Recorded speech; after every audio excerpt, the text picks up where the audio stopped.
Sri Lanka's hidden gem, Diyaluma Falls. Deep in Sri Lanka's Badulla hills, Diyaluma Falls is the island's second tallest waterfall at 720 feet. That makes it one of the world's tallest too. The falls are near the town of Koslanda. To get there, take the Colombo-Badulla highway. As you get close, the air gets cooler, greener, and quieter. You will dread city noise for the sounds of nature.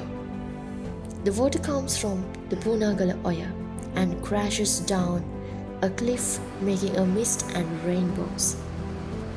The forest around the falls is full of life, with some plants and animals you won't find anywhere else in the world.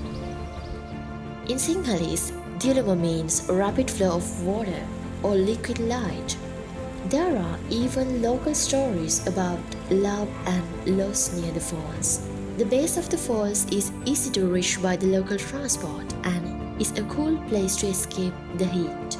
Adventurers can climb higher to find natural pools for swimming.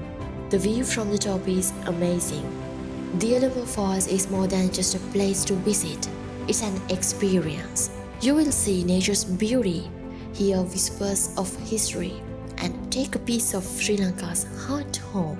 It's a must-see for anyone who loves nature.